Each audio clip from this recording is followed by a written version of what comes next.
پاکستان اب ایک ساتھ نہیں چل سکتے، شہباز شریف کہتے ہیں تحریک انصاف نے پہلے دھرنا دے کر نااہل حکومت حالات نہیں سنبھال سکتی، اس سے جلد جان چھڑانا چاہیے۔ بلاول بھٹو نے کہا جب باہر نکلیں گے تو آدھے راستے میں ہوں گے، حکومت ختم ہو جائے گی۔ بلاول بھٹو کی لاہور میں شہباز شریف اور فضل الرحمان سے ملاقاتیں۔ دونوں کے بغل میں چھری ہے اور منہ میں رام رام ہے، تو اس کا کچھ بننا نہیں ہے۔ مولانا فضل الرحمان جو کہ آج اتنے وہ گھوم پھر رہے ہیں، کچھ بھی نہیں کیا۔ بغل میں چھری، منہ میں رام رام، اپوزیشن کی ملاقاتوں پر شبلی فراز کا تبصرہ۔ سندھ حکومت نے بارشوں سے پیدا صورتحال سے نمٹنے میں نااہلی کا ثبوت دیا۔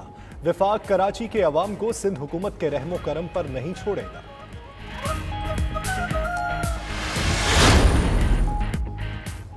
اپوزیشن کا قانون سازی کے متعلق حکومت سے مذاکرات کا بائیکاٹ۔ شاہد خاقان کہتے ہیں حکومت ملکی مفاد میں کوئی کام نہیں کرنا چاہتی، اب جو بات ہوگی اے پی سی کے فورم پر ہوگی۔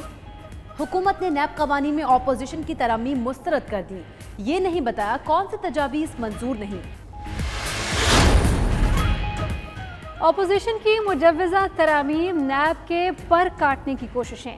نیب قوانین میں 35 ترامیم کی تجاویز 92 نیوز نے حاصل کر لی۔ 5 سال پرانے جرم پر نیب ریفرنس دائر نہیں کر سکے گا، ریفرنس میں ترامیم نہیں کی جا سکیں گی۔ حکومت کا نیب قوانین میں اپوزیشن کی ترامیم ماننے سے انکار۔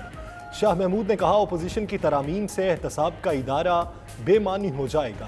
فروغ نسیم کا کہنا ہے ایف اے ٹی ایف سے متعلق قانون سازی نہ ہوئی تو پاکستان گرے لسٹ سے نہیں نکلے گا۔ شہزاد اکبر بولے opposition F A T F کے بدلے جو مانگ رہی ہے وہ حکومت نہیں دے سکتی۔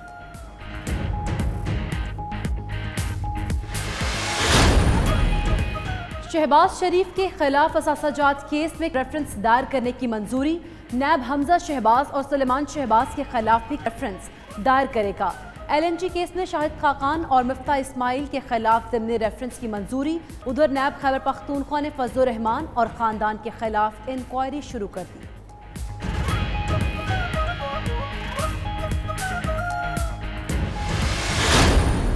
پیٹرول کی قلت جو ہوئی تھی گزشتہ ماہ، اس کے لیے ایک تحقیقاتی کمیشن بنایا گیا ہے۔ آئندہ جو ہے تو ہماری یہ کرائسس آ نہ سکیں اور جو بھی کنسرن لوگ تھے ان کے خلاف ایکشن لیا جائے۔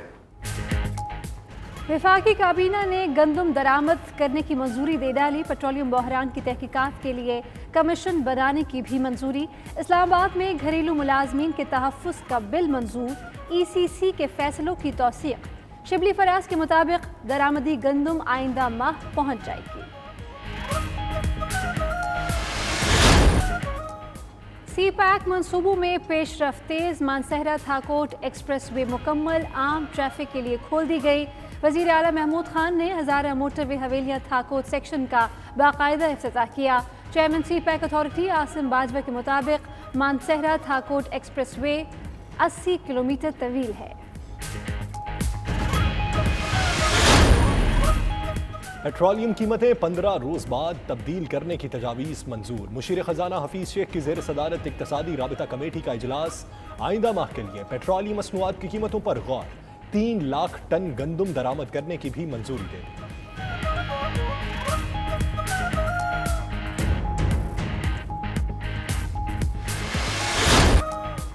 خیبر پختونخوا میں آٹا مہنگا ہوتے ہی روٹی کی قیمت میں اضافہ۔ 115 گرام کی روٹی 15 روپے کی ملنے لگی۔ 150 گرام کی روٹی کی قیمت 20 روپے مقرر۔ نان بائی ایسوسی ایشن کا کہنا ہے روٹی کے سرکاری ریٹ میں اضافہ نہ کیا گیا تو تنور بند کر دیں گے۔ عید قربان مزید قریب آئی، خوبصورت جانوروں نے جگہ جگہ رونق لگائی۔ ملک بھر میں مویشی منڈیوں میں بھاؤ تاؤ کا سلسلہ تیز، گاہکوں اور بیوپاریوں میں قیمتوں پر تکرار۔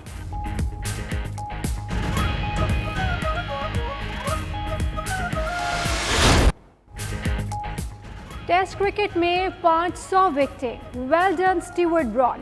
English fast bowler Stuart Broad 500 وکٹوں کا سنگ میل عبور کرنے والے دنیا کے 7ویں بالر۔ ویسٹ انڈیز کے خلاف تیسرے ٹیسٹ میں 10 وکٹیں لی۔ انگلینڈ نے مہمان ٹیم کے خلاف تیسرے ٹیسٹ کے ساتھ سیریز بھی 2-1 سے جیت لی۔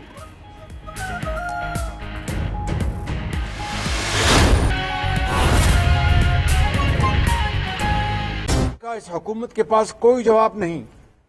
آپ چینی سکینڈل جب سے شروع ہوا اس وقت 60-65 روپے چینی تھی, آج یہ 100 روپے پہنچ گئی ہے. اور تاریخ میں پہلی مرتبہ ہے, کم از کم میں نے بطور ایک سیاسی کارکن کے میں نے یہ نہیں دیکھا, اور جب میں سیاست میں نہیں تھا تب بھی ایسا واقعہ نہیں ہوا کہ گندم کی کٹائی کا سیزن ختم ہوا نہیں اور پورے ملک میں ایک بحران پیدا ہو چکا ہے. اور ابھی یعنی نارملی سال کے آخر میں حکومتیں جو ہیں وہ اپنے سٹاک سے وہ پھر وہ نکالتی تھی. آج خود جو وزیر زراعت ہے وہ کہتے ہیں کہ ہمیں سمجھ نہیں آ رہی کہ گندم کہاں گئی, اور جو سرکاری ریٹ پہ جو آٹا ہے وہ کھایا نہیں جاتا, اور جو چکی کا آٹا ہے وہ لوگوں کی جو جیب ہے وہ اس سے باہر ہے, برداشت نہیں کر سکتی. پھر پیٹرولیم کے بعد آپ نے دیکھا تیل کے اوپر کیا کرائسس ہوا کہ کئی ہفتے تیل ملا نہیں, اور پھر تاریخ کی سب سے بڑی جمپ 35% ان کی قیمت بڑھا دی. تو آج یہ تمام جو مہنگائی کے بومشل ہیں انہوں نے عوام کی زندگی اجیرن کر دی ہے.